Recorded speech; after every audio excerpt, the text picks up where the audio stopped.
En el momento pues es muy tímido. Se ve mejor detrás de la cabeza. So clearly, it can be taught. Debíamos partir y a la ley nuestro destino. Miren chicos, esto lo pueden hacer ustedes. A mí me encanta que los libros empiecen justo desde la portada. Tiene como un puntito, está como diciendo, medio gritando.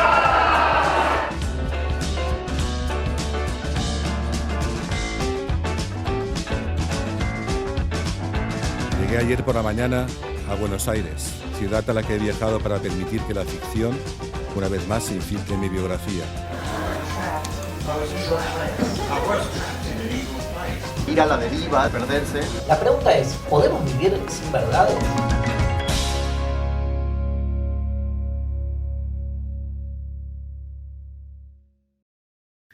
Hola, bienvenidos a Film Online 2020, al panel Traductor que escribe, Escritor que traduce, en el que participarán Andrés Barba, Ariel Dillon e Inés Garland.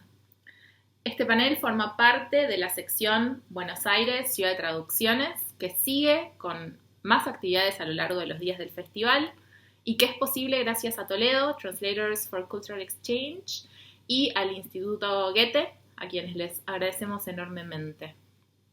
A continuación vamos a ver este panel que explora la relación entre escritura y traducción con Andrés Barba, autor de La hermana de Katia y República Luminosa y traductor de autores como Melville, Henry James y Joseph Conrad.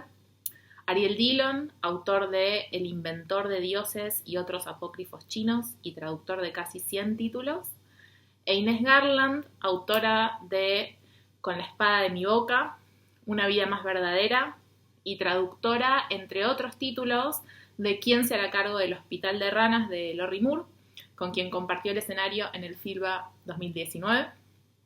Modera Gabriela Adamo, que se ha dedicado a promover la traducción de escritores argentinos a otros idiomas y tradujo una veintena de libros del inglés y el alemán.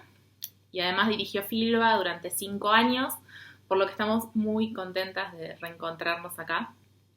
Ya comienza el panel, pero antes de eso, los y las invitamos a comentar esta charla con el hashtag FILBA2020 en sus redes, a seguir nuestro canal de YouTube para seguir disfrutando de todas las actividades de este festival y esperamos que disfruten del panel. Muchas gracias. Bueno, bienvenidos a esta versión virtual y pandémica del FILBA, que espero que de todas maneras esté llena de sorpresas como el FILBA está siempre. Este año toca sorpresas a través de la pantalla, pero sorpresas, libros y lecturas como siempre. Extrañamos muchísimo los cuerpos de los demás, pero sepan que los imaginamos ahí del otro lado, escuchándonos atentamente y tratamos de entretenerlos todo lo que podemos. Me toca coordinar un panel que, como dicen todos, es de lujo, sobre un tema que como lectores nos atraviesa siempre, que es la traducción y la escritura y la traducción en el orden que querramos darle, y un poco de ese orden supongo que hablaremos a lo largo de la conversación, aunque tampoco haga al meollo de la cuestión, ¿no? Esas discusiones en torno al orden tienen más que ver con la industria de la edición o con el poder y con el ego y con otras cuestiones que con la literatura en sí misma, que es lo que nos interesa más, pero bueno, no voy a adelantarme a la charla que vamos a tener. Sí quiero contarles quiénes están con nosotros hoy acá en esta mesa virtual, en este panel, en estos cuadrados que están viendo. Muy brevemente, porque los currículums de cada uno están en la página web de FILBA y de paso aprovecho para hacer un poquito de publicidad de esa página web que es genial. Está llena de información, de textos originales escritos para los festivales por distintos autores, está lleno de entrevistas de estos 10 festivales que ya llevan hechos, así que cuando haya pasado todo esto y tengan nostalgia de FILBA, vuelvan a la página web y busquen eso ahí. Voy a ir por estricto orden alfabético, empezando por Andrés Barba. Andrés es español, aunque está haciendo ahora la cuarentena acá en Buenos Aires. Es un autor muy prolífico con cerca de 20 libros publicados, incluyendo novelas, poesías, ensayos y libros para chicos. Y como dije, no voy a leer ni los títulos de todos los libros, ni los premios que cada uno de los panelistas ha recibido, pero sí destacar que Andrés fue elegido por la revista Granta entre los 22 mejores escritores latinoamericanos, hispanoamericanos, y que ganó el premio Herralde por su novela La República Luminosa. Como traductor es igual de prolífico. Entre los libros que vertió al español están Moby Dick y Alicia en el País de las Maravillas, nada menos. Hay textos de Henry James, de Joseph Conrad, de Scott Fitzgerald, de Dylan Thomas, de Edgar Lee Masters, etcétera, etcétera.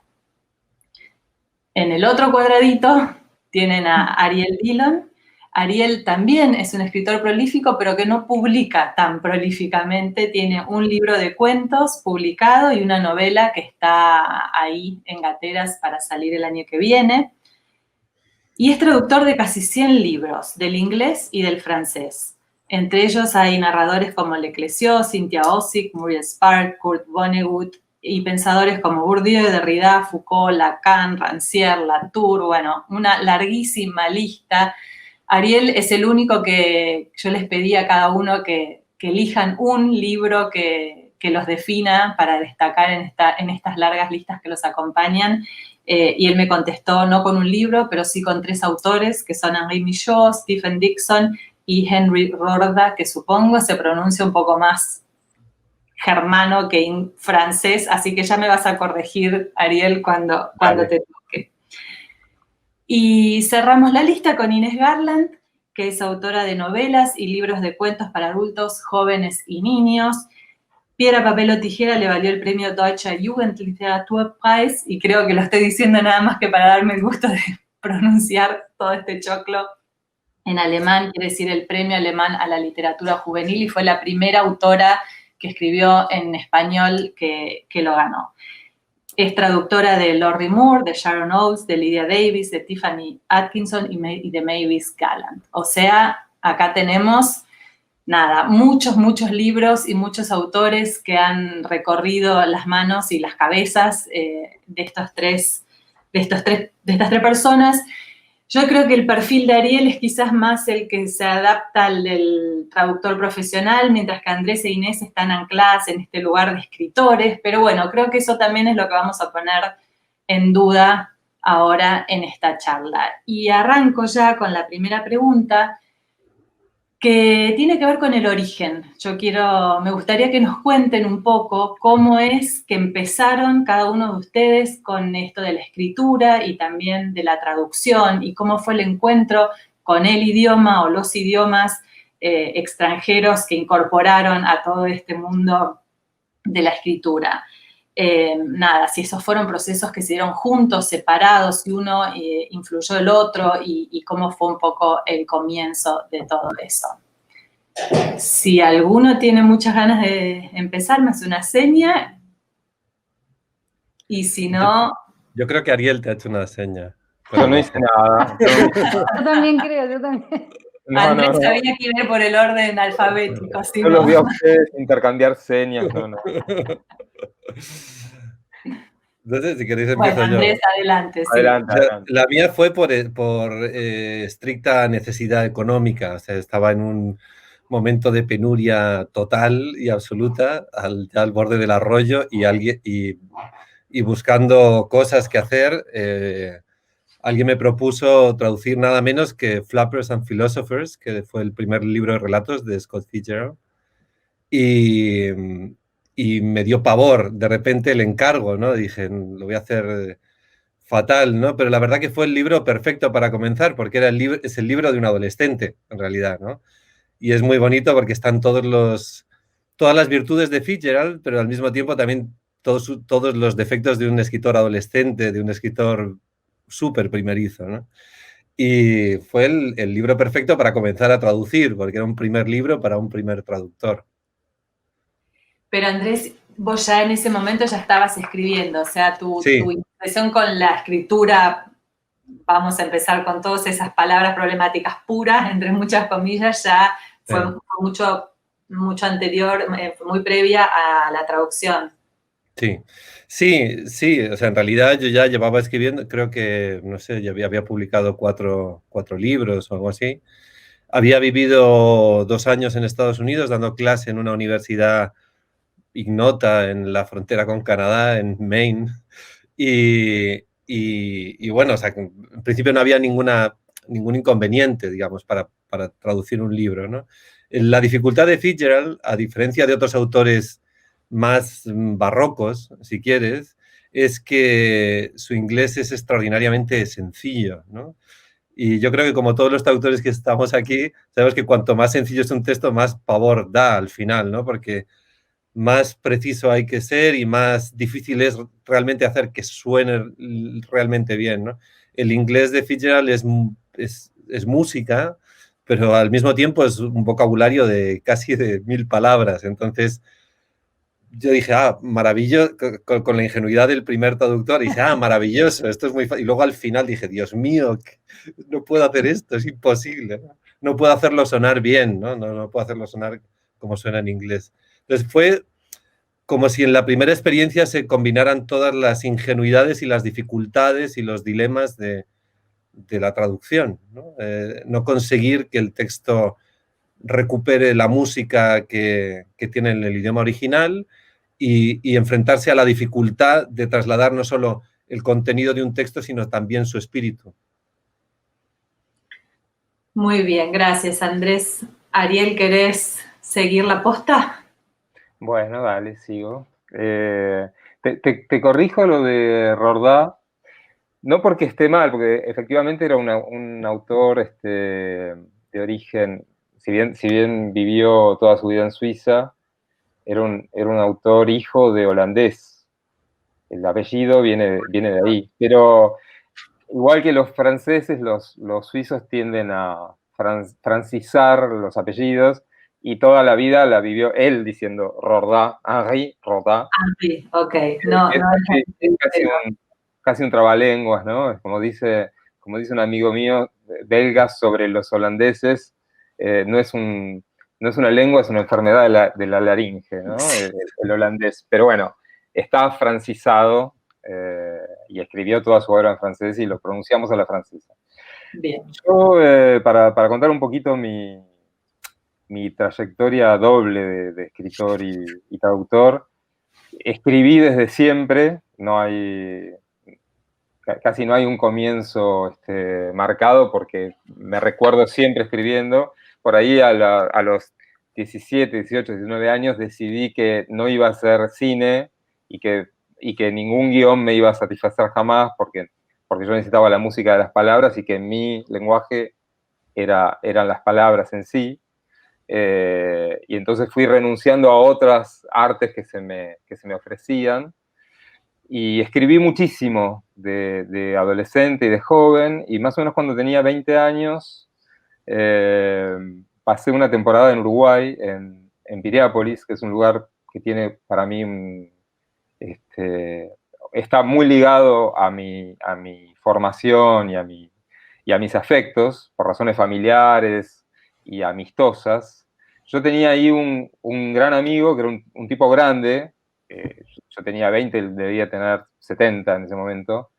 Un gran pintor uruguayo que se llamaba José Luis Invernici, llamado Tola Invernici, que además de ser un gran pintor, que un poco como yo, que no vendía cuadros, los vendió recién de muy viejo.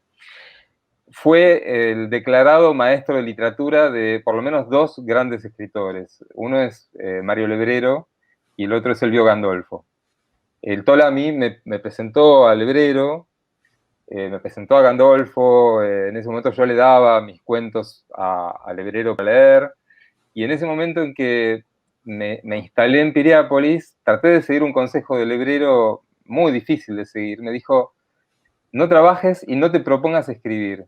Viví del trueque y espera que venga la escritura. Yo no pude.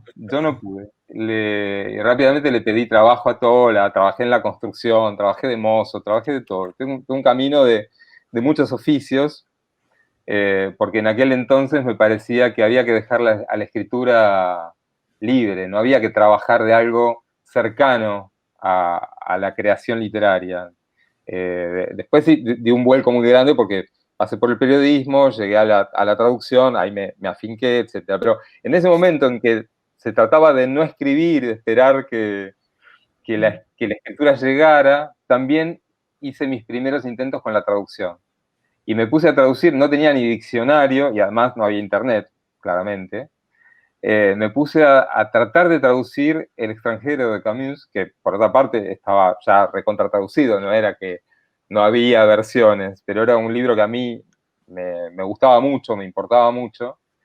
Y hice mi primer intento y efectivamente me pasó lo mismo que dice Andrés. Me encontré con una sencillez muy engañosa, muy tramposa, que era muy difícil de reponer en la lengua de destino y era muy, muy insatisfactorio ese primer intento, ¿no? Porque la música era muy difícil de recuperar. Ahí comprendí lo difícil que era traducir y no volví a hacerlo hasta posiblemente unos casi 20 años después, cuando yo ya trabajando de periodista había empezado a traducir cosas para mí y había empezado a publicar algunos cuentos en traducción en la revista en la que trabajaba, que era 3 Puntos, y me tocó entrevistar a Manuel Borrás, el editor de Pretextos, que estaba de visita en Argentina, y le mentí, le dije, yo traduzco. Y esa mentira dio lugar a que me encargara, o sea, me propuso que le acercara una prueba, una muestra de traducción, le gustó y así empecé. Empecé, digamos, por la puerta grande con un gran editor y después empezaron los verdaderos problemas, digamos. Empecé traduciendo El Diablo del Cuerpo. Ah, El Diablo del Cuerpo. ¿Para Borrás? Sí, para Borrás. Ah, qué bueno. Esos fueron los comienzos, un poco. Y Ariel, ¿el vínculo con los dos idiomas, el inglés y el francés, es algo de toda la vida o...? Sí, en realidad es un vínculo accidentado, porque yo empecé estudiando inglés cuando era bastante chico, no sé si tenía 10 años, estudiaba con una tía que era muy políglota y muy lectora, y que estaba a su vez estudiando, era una estudiante muy avanzada de inglés cuando empezó a enseñarme a mí, y hicimos 2 o 3 años y después nos pasamos al francés, porque ella estaba también haciendo grandes progresos con el francés, y nos pasamos a la lengua que estaba como más vigente para ella en ese momento. Y yo me enganché bastante más con el francés en primera instancia y seguí estudiando, estudié un tiempito en la Alianza, nunca hice una carrera regular en nada, yo no fui a la facultad, tampoco hice la Alianza completa, en un momento abandoné la Alianza y me dediqué a leer y a charlar con cuanto extranjero se me cruzara, y fue sobre todo las dos fueron lenguas literarias. Yo hablo muy mal el inglés, pésimamente, y el francés lo hablo decentemente bien desde hace pocos años, porque empecé a viajar de grande. Empecé a viajar hace 8 o 9 años, gracias a becas, en general de traducción, alguna de escritura, en Francia, en Suiza, y ese contacto me dio, por fin, una cercanía con la lengua oral y con la lengua cotidiana, ¿no? Es algo que me faltaba. Muy bien. Muy bien. Inés. Yo hablo inglés o hablaban inglés en mi familia, mi abuelo hablaba inglés y fui a colegio bilingüe desde Jardín Infantes. Y en algún momento, como a los 16 años, yo a los 10 años decidí que quería escribir por un cuento larguísimo, pero o no tan largo. En realidad escribí un primer cuento, me quedé toda una mañana escribiéndolo y descubrí que era lo mejor que me había pasado en la vida después de leer, que leía ya un montón. Porque pasó toda la mañana volando y sobre todo porque después mis padres, que no eran muy atentos, me prestaron atención como 5 minutos seguidos, con lo cual, porque les dio orgullo mi cuento. Entonces esto fue como la combinación letal que hasta el día de hoy llevo. Y bueno, y a los 16 por ahí empecé a a traducir fragmentos de cosas que encontraba en los libros que leía en inglés. Y por algún motivo que no podría analizar, pero no sé si quiero, empecé a leer todo en inglés. A los 16 años leí todo el boom latinoamericano, todo eso, porque empecé a ir al taller y lo leía para el taller, pero mis elecciones eran libros en inglés. Y cuando encontraba un fragmento que me gustara mucho, lo traducía en mis cuadernos, que eran mis cuadernos íntimos, no eran diarios, pero eran cuadernos. Entonces tenía fragmentos y párrafos y frases, y como quien subraya un libro, lo hacía. Y en algún momento, me acuerdo porque es algo que me marcó mucho, me fijé en la diferencia entre el Padre Nuestro en inglés y en castellano, porque yo a los 13 años quería ser monja, que por suerte no prosperó, pero como quería.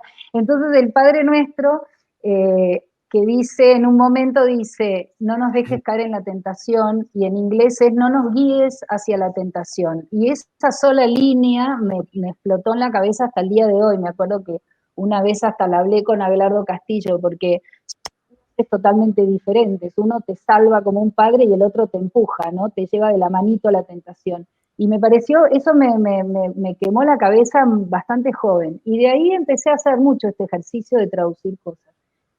Bueno, como ya algunos ya saben, publiqué recién a los 46 años, o sea, me llevó mucho tiempo dedicarme a la escritura, y un poco como Ariel hice de todo menos eso, aunque el hebrero no me había aconsejado, pero ojalá lo hubiera conocido y me hubiera dicho que estaba todo bien, porque yo sentía que era un desastre, no terminé ninguna carrera y me dediqué a hacer cualquier cantidad de trabajos diferentes, siempre con mucho con mochila, y adentro de la mochila tenía dos ropas y 80 libros y cuadernos, muchos cuadernos que escribía todo el tiempo. Y hace no muchos años decidí empezar a traducir los poemas de Sharon Olds porque me encantó ella, y la quería traducir para mis alumnos de escritura creativa, para mostrarles a alguien que escribía de una manera que para mí no era lo que estábamos acostumbrados a leer. A mí me abrió todo un mundo, entonces la quise traducir por eso. Y Nacho Di Tulio, que es un amigo mucho más joven y osado que yo, me dijo, ¿por qué no hacemos un libro de poemas de Sharon Olds? Y yo, que no soy poeta, le dije que me parecía un atrevimiento, pero empezamos un poco como él para sus alumnos, yo para los míos, como quien no quiere la cosa, y a los 3 años teníamos 60 poemas de Sharon Olds traducidos. Y entonces fuimos fuimos a Bajo la Luna y a Gog y Magog, y Bajo la Luna dijo que le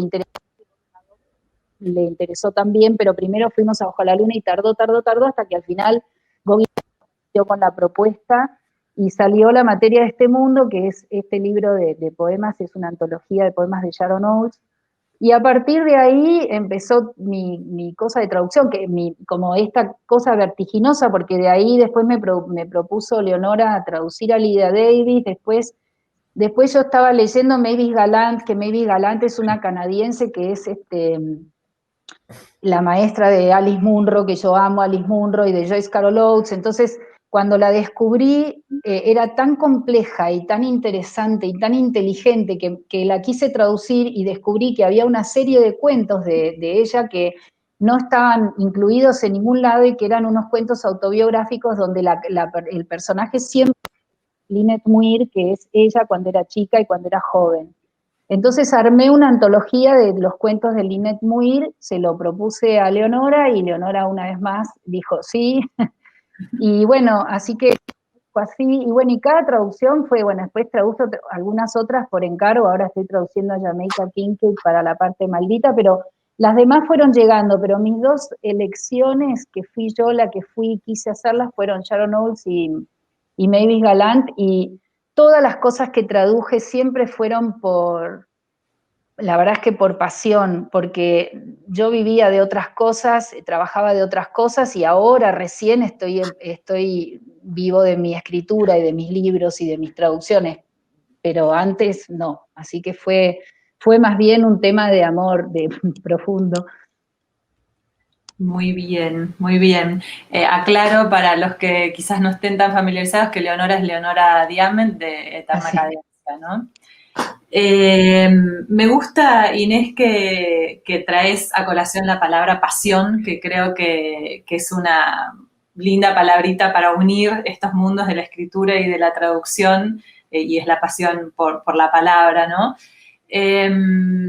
La pregunta que yo quería enganchar con estos orígenes de ustedes era ahora sí entrar en algo más concreto, de ver en qué momento, de qué manera, si tienen alguna anécdota incluso para contar de cómo el trabajo como traductores los influyó en tanto escritores. O sea, si los trabó quizás en algún momento estar con una traducción y decir, ay, no, yo si traduzco esto no puedo escribir de la otra manera, o al revés, si los estimuló, o incluso, Inés, cuando leía un artículo tuyo y cómo vas contando las pesquisas que haces para encontrar el significado de una palabra en un determinado lugar, digo, ahí ya hay un cuentito aparte, o sea que quizás esas traducciones incluso les dieron materia de contenido para sus ficciones. Quería ver si tenían ganas de contar un poco y tal vez hacemos la ronda al revés ahora, empezando por Inés y terminando por Andrés, ¿les parece? Dale. Okay. Sí, por ejemplo, eso que decís, leyendo Las Mil y Una Noches, me encontré con una noche, la 262, que es una noche, es una noche que después sigue en varias noches, ¿no? Pero me volví loca con lo que estaba leyendo y empecé a buscar otras traducciones al inglés. Sobre todo voy mucho al inglés porque me parece una lengua tan precisa, tan efectiva, me gusta muchísimo, obviamente mi propia lengua la amo también, pero el inglés tiene algo que cuando yo hay algo que quiero saber más de qué se trata, me gusta buscarlo en inglés, no sé, como una especie de tara podría ser. Y con Las Mil y Una Noches me pasó eso y armé todo un cuento de una traductora que se obsesiona con esa noche y quiere descubrir exactamente qué es lo que pasa en esa noche y sobre todo lo que quiere descubrir es el lenguaje de la sexualidad de esa noche, porque es una noche que tiene mucha sensualidad y mucha sexualidad, esa historia, y estaba traducida de maneras muy diferentes, entonces es una traductora que se obsesiona con las maneras en que los traductores eligieron traducirla y se enoja con los que para ella lo tradujeron mal, ¿no? Y ahí vi con la traducción de Richard Burton, que tiene muchísimas notas al pie, y a mí en general las notas al pie no me gustan, pero las de Richard Burton me parecieron maravillosas, y por ejemplo hay una parte donde estos amantes los quieren separar, entonces todavía no se conocieron, pero van a dormir en cuartos contiguos, entonces uno le manda a decir a una vieja que tienen lepra, y la vieja va y le dice a él que ella tiene lepra y a ella que él tiene lepra, pero cuando están por quedarse dormidos empiezan a cantar, ella empieza a cantar y él la escucha y se enamora de la voz y después va al cuarto y le mira las muñecas y las muñecas son como plata bruñida, dice, y ella mira las muñecas de él y también, y bueno, y después es toda una cosa de un romanticismo, un erotismo total, y Richard Burton aclaraba que la lepra lo primero que ataca es a las cuerdas vocales y a las muñecas, a la piel de las muñecas. Yo esto no lo sabía, entonces esto para mí está bien, igual era hermoso, pero me estaba perdiendo algo. Entonces es todo un enorme cuento sobre esta disquisición de lo que puede hacer una traducción y después con el enojo con los que traducen, no sé, a uno le pone cara de grano, creo que uno le traduce a él como cara de grano y no sé de dónde habrá traducido cara de grano, pero es lo menos sexy que escuché en mi vida, entonces se enoja con eso. Y bueno, eso es un cuento entero de esta pasión y esta locura, aparte de la traductora no duerme y empieza a tener como una obsesión de encontrar todas las traducciones posibles. Bueno, es muy autobiográfico.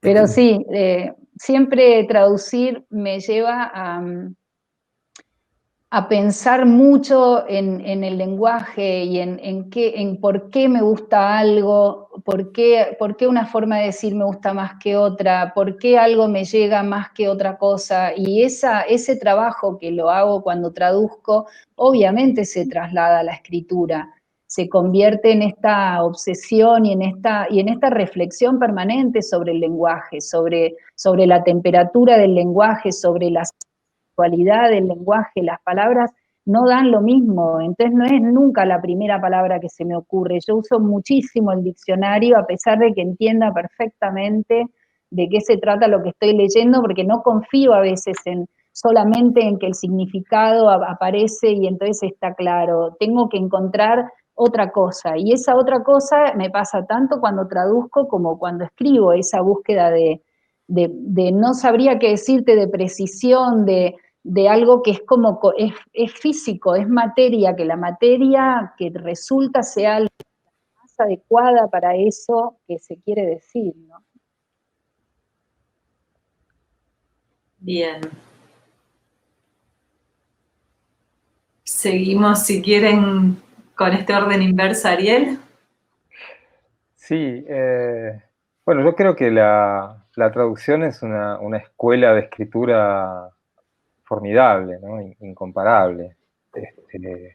Uno necesita dotar a su propio uso de la lengua de una flexibilidad y de una versatilidad extraordinaria, y uno está siempre aprendiendo giros nuevos, encontrando una nueva plasticidad de la lengua. Yo estoy muy de acuerdo con esto que decía Inés sobre es este estado corporal, ¿no? del lenguaje, que yo tengo la sensación de que, en cierto modo, la lengua del otro tiene que activar determinados circuitos de mi propia lengua. Y cuando hablo de lengua, hablo del idioma, de la lengua de la tribu, pero estoy hablando de la lengua personal y estoy hablando de la lengua física, estoy hablando del órgano del cuerpo que piensa, que es la lengua, ¿no? Y tengo la sensación de que uno está, como traductor, haciendo toda la vida el mismo trabajo que hace un niño en sus primeros años de vida cuando aprende la lengua, y nosotros no cesamos nunca de aprender la lengua.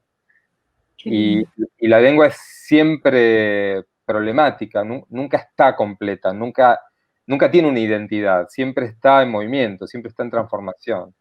Entonces, esa escuela continua necesariamente se refleja en lo que hacemos cuando escribimos, porque nuestra lengua de escritores también se ve modificada todo el tiempo por esa plasticidad obligada, a la que nos obliga especialmente el oficio. Yo creo que a cualquier lector también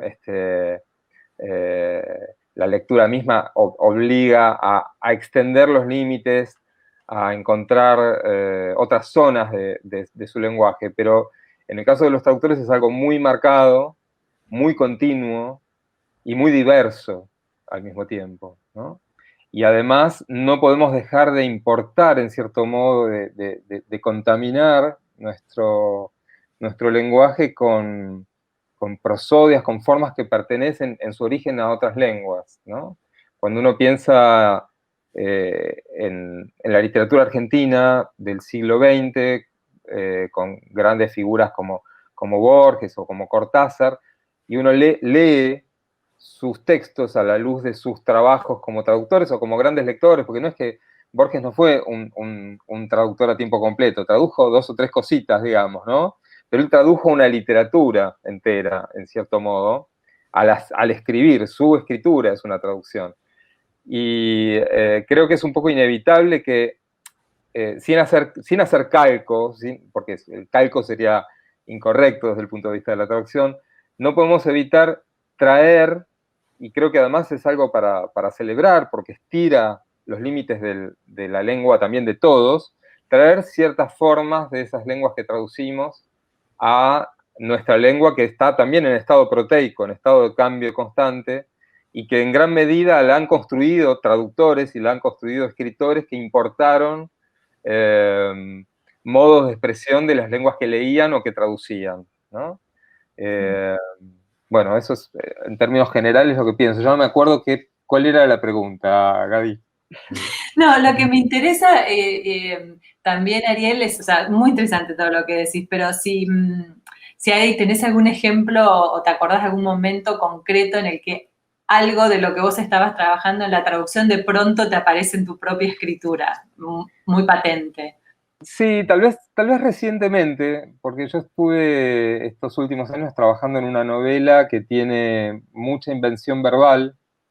De hecho, no es la primera vez que lo hago, pero es la primera vez que estoy más o menos satisfecho con el resultado y que quiero publicar y tengo como una urgencia por publicar y hay un editor ahí coqueteando con la idea, pero es una novela en la que muy marcadamente se inventa una lengua. Es decir, hay un país imaginario y hay una lengua de ese país que por supuesto no es constante, sino que va apareciendo fragmentariamente en la memoria de un personaje que tiene una especie de nacionalidad mixta. Es muy argentino, muy porteño, pero a la vez tiene ancestros y es como un representante de ese país. Entonces, tuve que inventar una lengua que no fuera ninguna de las lenguas ni las que conozco bien, ni aquellas de las que tengo alguna intuición o memoria auditiva en todo caso, y que a la vez combinara raíces que uno podía como detectar como muy remotamente metidas en las palabras de esta lengua y también en las estructuras gramaticales, ¿no? Como contaminaciones de cosas que no son tanto del inglés o del francés, sino lo que uno ignorantemente puede adivinar de lenguas más ajenas, como el alemán o el ruso. Están hechas, son como pequeños Frankenstein, cada palabra o cada frase. Algunas son más reconocibles, otras no son reconocibles para nada, porque es un país que supuestamente tuvo muchas invasiones y tiene una lengua con raíces muy diversas. Así que todo el trabajo en esa novela estuvo contaminado o alimentado por mis intuiciones o por mis devaneos con el pasaje de lengua, ¿no? Con lo que yo aprendo como traductor o con lo que yo tengo que explorar como traductor. Y también en el último periodo, porque esto tiene unos 5 años, 6 años más o menos, en el último periodo incorporé un personaje que hace con el español una cosa muy extraña. Es un personaje que simplemente como alguna gente que nosotros conocemos, que no necesariamente son escritores, pero que tienen muchísima inventiva verbal y que están todo el tiempo como deformando las palabras, deformando las frases, tienen nombres personales para cada cosa, ¿no? Yo conozco varias personas así. Él es un poco de ese estilo, es muy exagerado.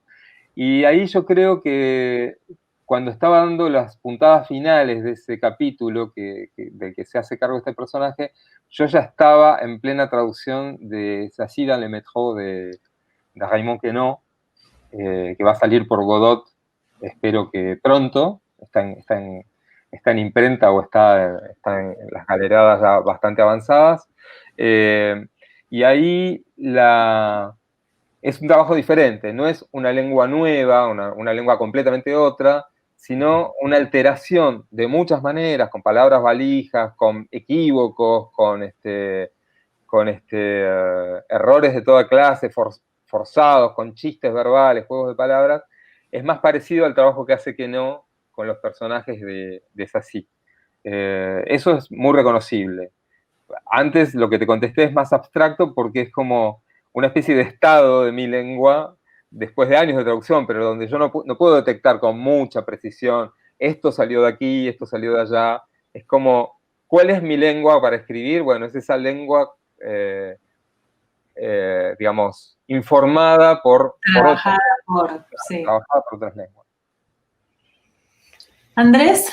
Bueno, en mi caso, no sé, se me ocurría como hablar de un par de libros o de un par de autores que sí han sido determinantes en el sentido de que han tenido una enorme influencia literaria y vital o que han sucedido en momentos clave de mi vida, ¿no? Uno fue Thomas de Quincey, en un momento de nuevo estar en la lona económicamente de una manera como totalmente ya como irremediable. Me invitaron a una típica charla de escritores en Londres. Recuerdo que en ese momento todo el capital que tenía para vivir en los siguientes como 4 o 5 meses era como el equivalente a 1.000 euros o algo así. Y pasando por una tienda, una librería de viejo, vi que vendían las obras completas, la segunda edición de las obras completas de Thomas de Quincey en 16 volúmenes por 950 libras. Y entonces le dije al librero, dije, mira, yo tengo esta tarjeta de crédito, todo mi dinero está aquí, podemos... creo que es más o menos la cantidad en libras, lo que tengo en euros aquí. Podemos ir bajando libra a libra el precio hasta que me acepte la tarjeta.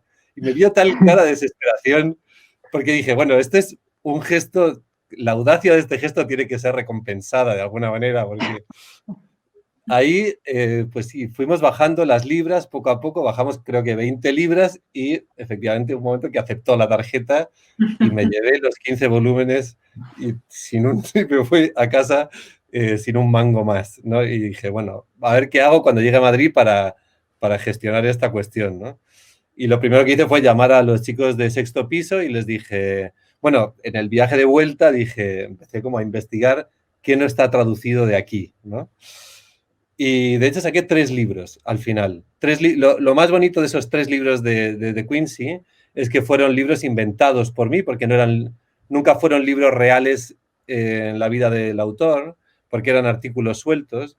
Entonces toda la concepción del libro era enteramente mía, y eso era como muy, muy divertido.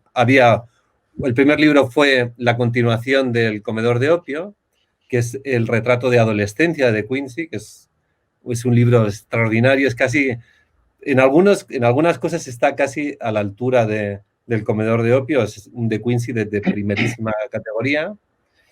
El segundo es un libro sobre estilo, recopilando un poco los artículos que de Quincey escribió sobre estilo y retórica, que lo publicó la Diego Portales. Y el tercero, ¿cuál fue el tercero? El tercero fue las entradas que hizo para la Enciclopedia Británica Thomas de Quincey, que hizo la entrada de Shakespeare, la de Goethe, la de Milton, hizo como varias entradas, ¿no? Y era como tenía una gracia borgiana también, y creo que lo publicó, creo que también la Diego Portales.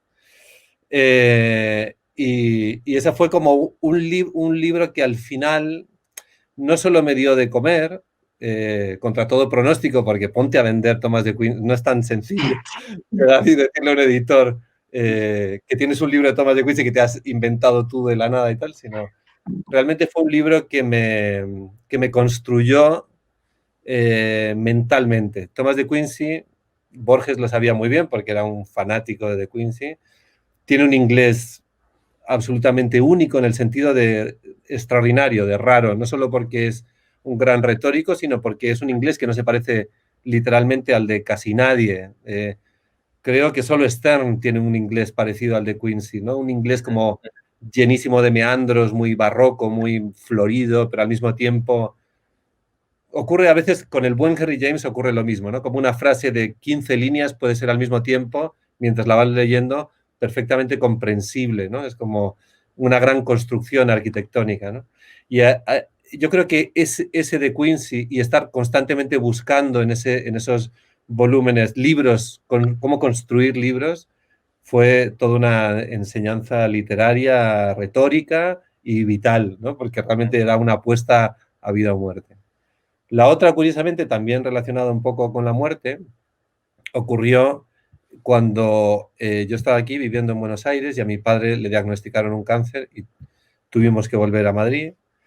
Y yo fui incapaz de escribir más. Realmente hubo un año y medio que no era capaz de inventar nada. Fue un año como angustiante, no solo por la muerte, sino porque aquello en lo que construía mi identidad no podía formularse de alguna manera, ¿no? Y en ese momento me rescató también una oferta de Sexto Piso y me dijo, de repente me escribieron un mail y me dijeron, ¿te atreves a traducir toda la narrativa completa de Conrad? Y dije, bueno, no sé qué volumen es. O sea, en ese momento no tenía una idea clara del volumen. Yo pensaba que Conrad no había escrito tantos cuentos, pero escribió muchísimos. En realidad el volumen, porque incluía también las novelas cortas, fue 2.500 páginas de Conrad. Yo creo que es como la mayor bestialidad que he hecho en mi vida, traducir eso. Y fue maravilloso en el sentido de que en un momento en el que no podía escribir, que era incapaz de escribir, era incapaz de respirar, Conrad me habilitó la posibilidad de estar escribiendo con él. Nunca he tenido tanto la sensación de estar escribiendo con un autor como lo tuve con Conrad. En el sentido de que, al igual que algunos cuentos malos de Henry James, yo creo que uno descubre a los autores escribiendo los malos libros, traduciendo los malos libros más que los buenos, ¿no? Porque en los malos libros se ven muy bien las carencias y dónde los autores dudan. A mí me gusta mucho cuando estoy traduciendo un libro y sentir, aquí está dudando, aquí no sabe qué hacer, ¿no? Porque siguiendo un consejo de Clarice Lispector, decidí traducir Conrad sin leerlo en inglés, sin leer antes el texto completo, que es lo que suelo hacer, ¿no? Cuando me encargan un libro, lo leo, si no lo he leído, y luego lo traduzco. Pero con Conrad, y por la situación en la que estaba, dije, voy a traducir al mismo tiempo que leo los textos que no he leído. Y esa fue una experiencia extraordinaria, porque realmente nunca estuve tan cerca de sentir lo que sentía Conrad cuando escribió esos textos, ¿no? Estaba clarísimo cuando Conrad no sabía qué hacer. Además, Conrad es un autor que utiliza los cuentos como como laboratorio, y muchos autores lo hacen, ¿no? Pero se ven los experimentos iniciales de las grandes novelas de Conrad, están todos en los relatos. Algunos son fantásticos, otros son muy, muy fallidos, y yo soy muy fan de traducir textos fallidos. Me encanta traducir textos fallidos de grandes autores, evidentemente, porque uno descubre muchas cosas traduciendo textos fallidos. Como autor, quiero decir que uno tiene mucha información traduciendo textos fallidos, ¿no? De las cosas que se han probado y que no han funcionado, o que podrían funcionar en otro contexto, pero ahí no han funcionado. Y después de traducir ese gran, ¿quién ha dicho choclo antes? Me ha encantado. Ese gran choclo de Conrad, escribió República Luminosa, que es un libro extraordinariamente conradiano, donde se mezcla todo ese mundo de Conrad y la estructura siempre como de fábula, de parábola de Conrad, donde la civilización y la barbarie se confunden y se enfrentan y nadie sabe qué es cuál es cuál, ¿no? Con un marco que era el marco ese marco como tropical que yo quería darle al libro, y encajó perfectamente todo eso de lo que me había estado alimentando durante ese año y medio que solo traduje a Conrad, con lo que quería escribir, y de pronto fluyó de una manera natural todo aquello de lo que me había ido apropiando con lo que quería hacer y que era mío.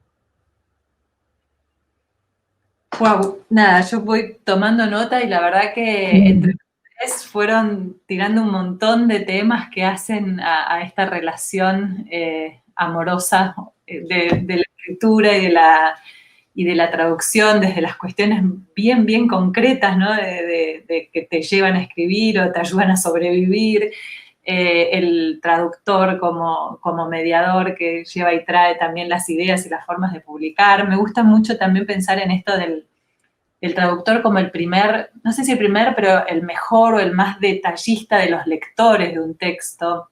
Creo que Ariel, vos lo comentabas. Yo tenía una pregunta ahí, pero las voy a pasar un poco más rápido. Sí me gustaría una cita a Patricia Wilson. Bueno, Ariel, vos debes saber, la conocés, es una teórica argentina de la traducción fantástica, muy interesante el trabajo que hace, y hay una cita de ella que siempre tomo, que es que ella dice que en realidad la traducción es la escritura de una lectura, y nada, me parece que entre las cosas que ustedes estaban diciendo hay mucho de eso, y que también, bueno, se ve mucho los mundos paralelos, ¿no? Esto de escribir ficción también es transponer una serie de ideas, de imaginaciones y convertirlas en un aparato literario tal como lo que se hace al traducir. Pero voy viendo que se nos va cortando un poco el tiempo y lo que tenía ganas, pienso que del otro lado de la pantalla tenemos, además de muchos lectores puros, de nuevo, si es que eso existe, tenemos a muchos colegas, también otros traductores o a estudiantes de traducción y también editores, gente del mundo del libro. Y pensando un poco en ellos, me interesaba que me cuenten cómo fue en estos años cómo fueron sus experiencias con los editores, tanto como autor como traductor, desde el principio, o sea, la diferencia de que a veces una traducción viene como un encargo y una ficción o un escrito propio hay que salir a buscar quien lo quiere hasta el final, que es esta parte, Andrés, que vos hablabas de, bueno, cuánto se paga por una cosa o por la otra y cómo se valoran esos trabajos.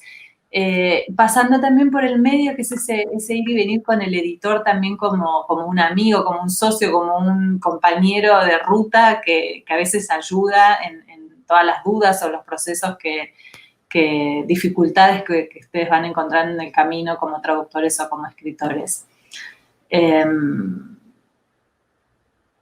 No sé bien qué andar ahora. Me gasté la ida para un lado y para el otro. Va a empezar Ariel ahora, entonces, que no empezó. Bueno, dale. Bueno, yo con los editores, como en tanto que escritor, te diría ni un sí ni un no, porque es tan escasa mi relación. El libro de cuentos que publiqué recibió un premio en España, así que si bien se puede decir que uno cuando manda un libro a concurso está buscando un editor, en cierto modo es muy anónima esa relación. Yo no me atrevería a decir que busqué editor ahí, mucho menos que busqué a esos editores. Son los editores que me tocaron, con unas reglas muy predeterminadas, porque además era una institución oficial, con lo cual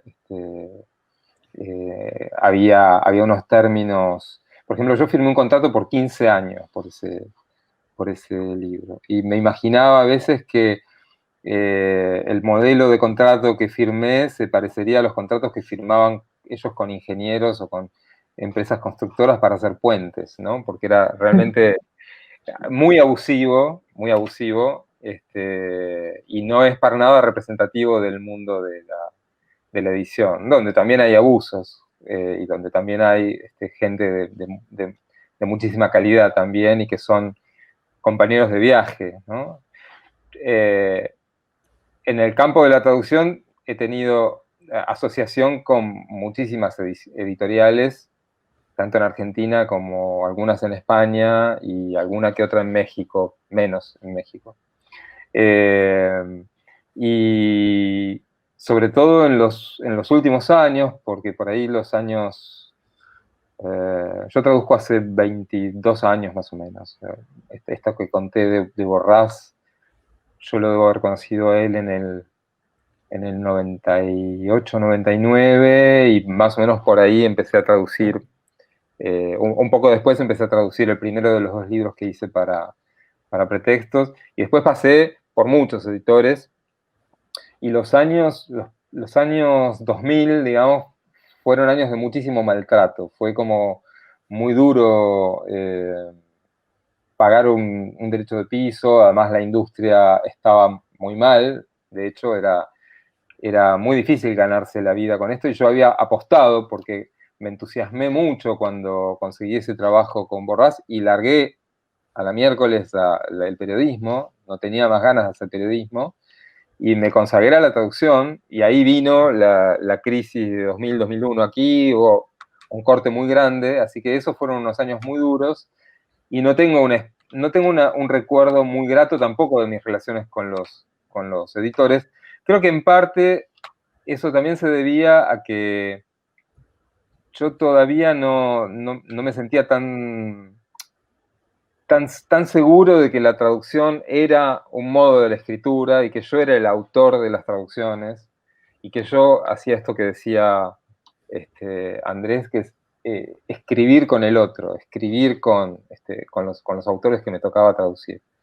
Eso se empezó a desplegar más como, digamos, emocionalmente y profesionalmente a partir de, yo qué sé, 2010, ponele, cuando yo ya tenía un cierto camino y empezaba a recibir algún reconocimiento en el sentido diferencial de la palabra, es decir, otros empezaban a percibir el trabajo que uno había hecho con la traducción, el trabajo de escritura que uno había hecho con un autor.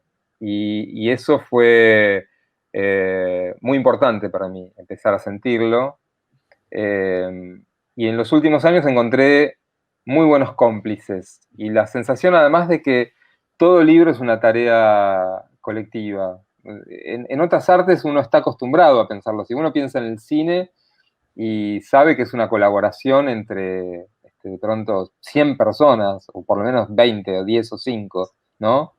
Y en la escritura, en la edición, eso no está tan claro, porque tenemos una idea muy solitaria, muy individualista del escritor o el traductor encerrado, ¿no?, en su gabinete, pero es muy bueno tener buenos cómplices en los editores, en los correctores, en la gente que diseña un libro. La puesta en página de un libro es súper importante para defender también la lengua del escritor y la lengua del traductor.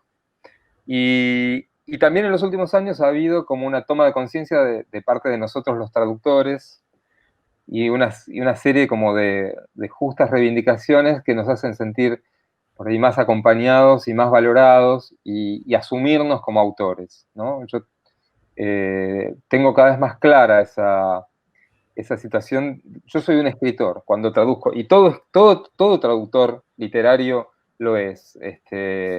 Más o menos experiente, lo hará mejor o peor, pero todos estamos practicando la escritura, y cuanto más asumimos eso, más podemos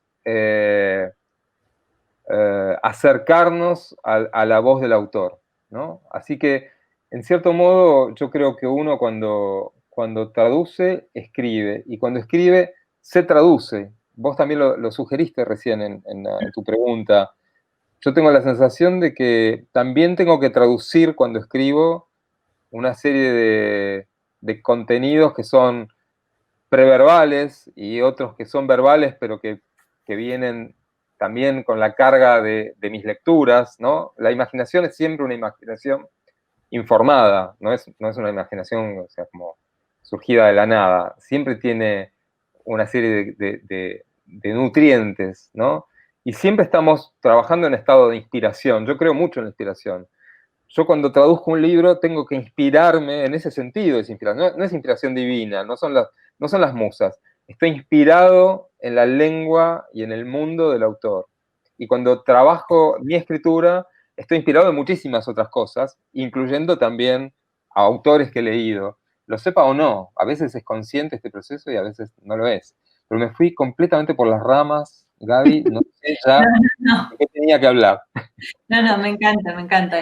Sí, no te fuiste por las ramas. Sí, pero no importa, tiene todo que ver. Y me parece que además me interesa mucho ver qué dicen Inés y Andrés sobre también esta idea del libro como un proceso colectivo.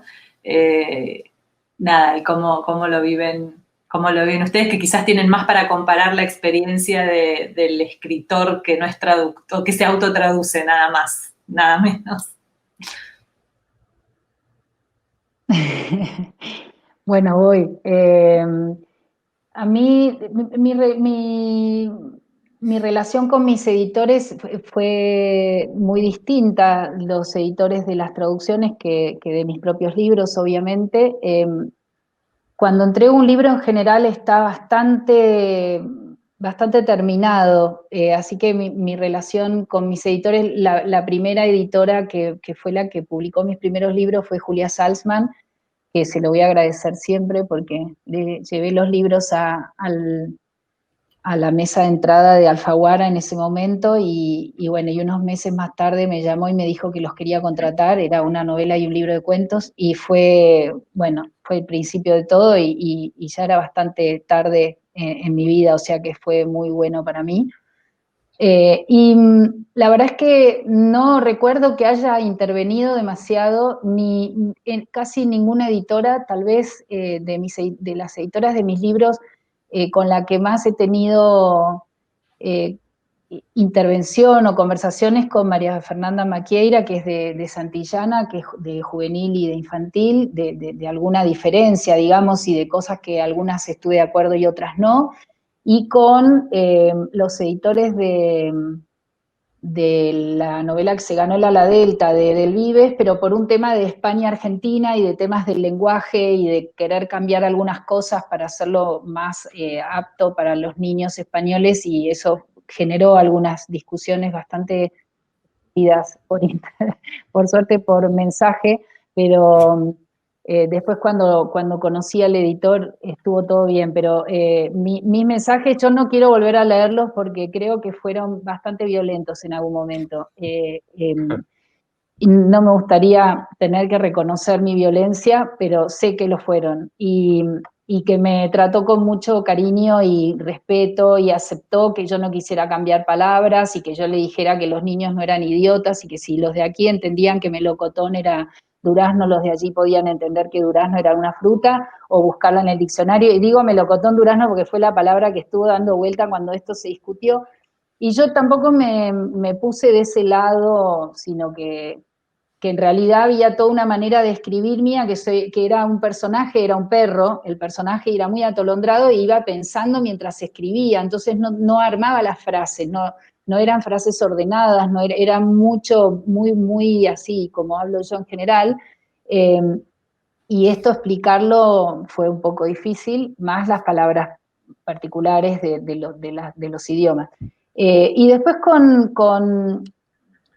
los editores, después con Random, con Julieta, no tengo tampoco muchas discusiones. En general, cuando llega algo, medio que ya está, por ahí tenemos discusiones con respecto a la tapa, y ahí sí entra el tema de que es un trabajo en grupo, como decía Ariel, pero en general tengo problemas con los trabajos grupales. Toda la vida tuve, menos con la traducción, con los correctores que he tenido, maravillosos todos, y con un enorme respeto, y que me obligaron a repensar decisiones, o sobre todo en la estructura de las oraciones, porque a mí me gusta ese borde incómodo, pero a veces me paso de rosca, que estoy tan acostumbrada a leer en inglés que no me doy cuenta de que queda una frase muy rara en español. Sin embargo, hago el ejercicio muchas veces de ver si en inglés se podría decir como hago la traducción inversa. La traduzco, después vuelvo al inglés para ver si lo podrían haber dicho en inglés como está dicho en español, y si eso sucede, si en inglés se podría haber ordenado de esa manera, lo escribo desordenado tal como está, porque estoy convencida de que fue una elección del autor. Y esto lo discuto muchísimo con otros traductores, y lo he discutido también con los correctores. Virginia, nunca me acuerdo los apellidos de nadie, parezco una niña, mi mamá me hubiera retado mucho. Virginia, de Eterna Cadencia, fue una maravilla para mí. Las conversaciones que tuvimos en base a sus comentarios y su manera de corregir la traducción de Lorrie Moore, se lo agradezco para siempre. La considero alguien que estuvo ahí de una manera muy impresionante para ese libro que tenía muchas decisiones difíciles, ¿no? Así que eso. Se puede escuchar a los editores también. Se puede escuchar a los editores y se puede discutir. A mí me cuesta mucho discutir, pero en realidad discutir está muy bueno en la vida. Lo que pasa es que a mí me traumatiza, pero descubrir también que con el tiempo pude estar segura de las cosas que decía, o poder, porque siempre mi primera reacción es darle la razón al otro, no importa qué, con tal de que no se enoje o que no haya un problema. Y a lo largo del tiempo aprendí que mis elecciones no eran tan inconscientes como yo creía, porque son tan intuitivas que a veces parecen inconscientes, y y que cualquiera me las puede cambiar, y me empecé a dar cuenta de que atrás había un bagaje que yo no reconocía, pero que estaba ahí, y tener que justificar mis decisiones ha sido pero muy enriquecedor para mí, pero para eso tuve que tener la confianza de decir, no, a mí no me parece, que eso fue todo un aprendizaje, casi entrenamiento diario de abdominales y ejercicio de brazos para poder decir, a mí no me parece, realmente mucho ejercicio, así que estoy mejor, estamos...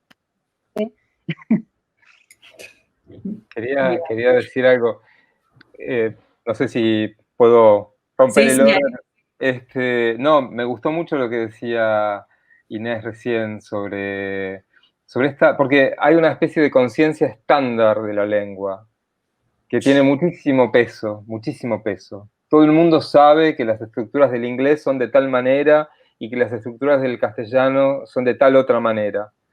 Y a mí me parece que es importantísimo estar a la escucha de lo que hace cada escritor y que hay que hacer oídos sordos a esa estandarización de la lengua para poder realmente traducir a ese escritor y no adocenar la lengua de todos sino todos los autores anglófonos escribirían exactamente de la misma manera, y no es así, en absoluto.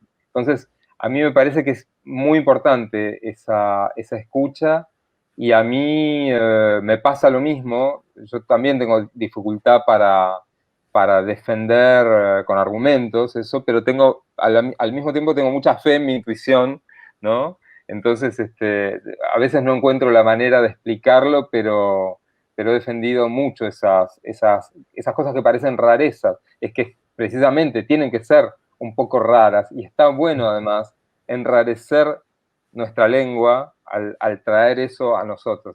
Yo no quiero que cuando traduzco parezca que lo escribió mi vecino de al lado, un argentino, un porteño, ¿no?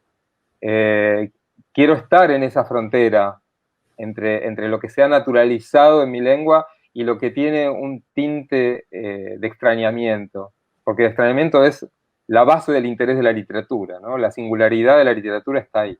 Así que, nada, quería apoyar a la colega. Me siento representado por lo que decía, Inés. Sí, yo comparto completamente. Es un poco penoso que estemos todos de acuerdo, pero es verdad, estamos todos de acuerdo.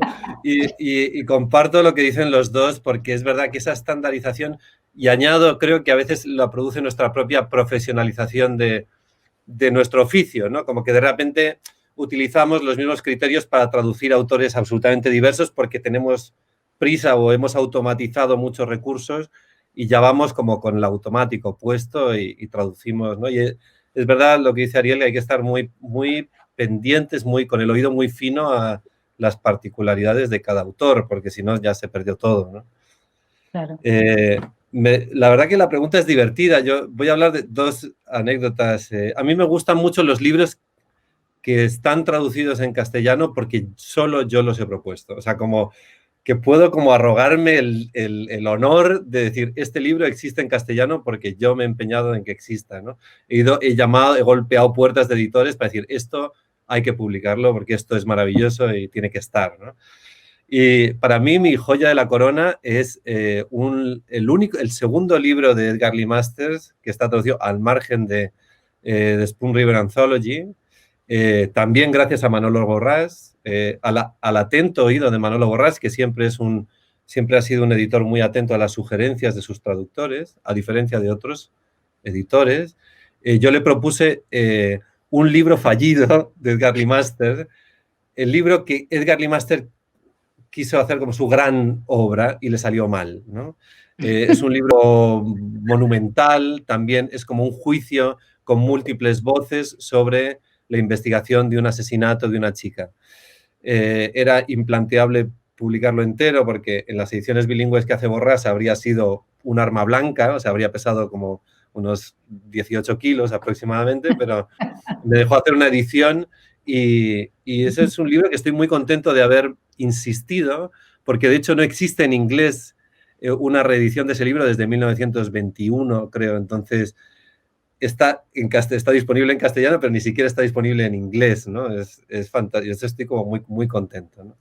La otra es desde el punto de vista del autor, cuando, creo que no lo hemos comentado aquí, cuando tú eres el traducido, que es una experiencia en espejo muy, muy extraña y a ratos delirante. Y yo voy a contar una anécdota delirante sobre, estoy hablando del 2008, hicimos un viaje de escritores a Damasco con el Instituto Cervantes y al final de la charla apareció un loco y me dijo, voy a traducir todos tus libros al árabe. Y dije, muy bien, pues fantástico, encantadísimo, ponte en contacto con mi editor y vemos cómo puedes hacer, cómo se pueden vender los derechos. No, nosotros en Siria no pagamos derechos. Bueno, el tipo era tan simpático que dije, pues muy bien, pues no pagues derechos, es verdad, no tienes que pagar derechos. Venga, ¿qué libros quieres? Yo tenía 2 o 3 y se los regalé. Y dije, bueno, haz lo que quieras. O sea, por mí dije, haz lo que quieras, tradúcelos y tal. El tío era como enloquecido, divertido y yo me olvidé de esa historia completamente, ¿no? Le di mi dirección y 2 años después de esto aparece un sobre en mi buzón con desde Siria con un libro mío publicado, que era La hermana de Katia, que es un libro un poco prostibular y hay muchas prostitutas y hay como mucha, digamos, interacción sexual abierta y explícita. Y entonces yo busqué a alguien que hablara árabe porque decía, esto realmente no sé cómo lo ha traducido, porque en la Siria que yo conozco esto no es muy traducible, ¿no? Y entonces este amigo me dijo, mira, o sea, le dejé el libro y a las 2 semanas me llama y dice, mira, no hay más prostitutas en tu libro. Ahora son costureras. Espera, voy a conectar esto que se va a acabar la batería. Pero justo en el momento... Es buenísimo.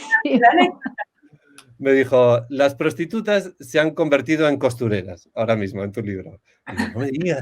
Dice, bueno, a ver cómo empieza el capítulo 10, que empieza con una felación. Y dice, tal, mira el capítulo 10, decía, aquí están jugando a las cartas. Era todo como totalmente, o sea, todo lo sexual había desaparecido por completo. Pero me dijo, después de todo esto me dijo, la traducción es muy buena, me dijo, es muy buena. Digo, ¿cómo que muy buena? Si se ha cargado el libro. Dice, no, pero es la novela es tal cual. Es todo, o sea, digamos, el espíritu del libro funciona. Es un cuento de Borges, que era mejor la traducción, además, como era muchísimo mejor la novela del Sirio. Sí, bueno, no sé si mejor. Yo no diría mejor, pero me dijo, funciona. La verdad que no es irrespetuosa con el espíritu del libro. Qué genial, qué genial. Bueno, cada vez que bebían alcohol en la novela, en la traducción siria, bebían su bebida favorita, que eso me encantó. ¡Qué lindo! Me encanta. Eso es muy bonito. Y pidió otra copa de su bebida favorita, ¿no? Era como... ¡Qué bueno! Me encantó. Es muy genial. Quiero decir que al final estamos dialogando constantemente, ¿no? Y uno es interpretado o reinterpretado por caminos inescrutables a veces, ¿no? Y está muy bien, son las costureritas que dieron el mal paso las chicas de tu novela en Siria. Claro, a saber, imagínate, a lo mejor en Siria la costurera tiene también una connotación que se nos escapa. Por eso, ¿no? le dieron un mal paso. Qué claro, genial, qué genial. Sí, Habría que averiguar qué es costurera en Siria, qué implica culturalmente, ¿no? Sí, sí. Qué bueno, me encantó ese mejor anécdota para cerrar la conversación, creo que no podía haber. Estaba muy bien esto del diálogo permanente, es así. Yo tenía una cita con la que me parece que representa bastante todo lo que venimos diciendo y con la que quería cerrar. La cita es, justamente suena ahora un teléfono de fondo, pero bueno, no lo vamos a hacer. Es de Edith Grossman, que es una grandísima traductora del español y del portugués al inglés. Este libro lo tradujo Elvio Gandolfo. Y ahí ella cuenta muchísimas anécdotas y todo su vínculo con la traducción, y lo que ella dice es: donde exista la literatura, existe la traducción. Como hermanas siamesas, son por completo inseparables. y a la larga lo que le ocurre a una le ocurre a la otra. Me parece que es un poco lo que estábamos diciendo y que bueno, con esto podemos terminar extrañando las preguntas del público y sobre todo el cafecito que también podríamos tomar después. Pero... O su bebida favorita. Sí, total. También. Muchas gracias Inés, Ariel, Andrés, muchas gracias Silva, muchas gracias al programa Toledo también, que esto forma parte de ahí. Espero que en otras mesas se sigan retomando muchas de las cuestiones que quedaron abiertas acá. Muchas gracias. Muchas gracias. Y gracias al Filba.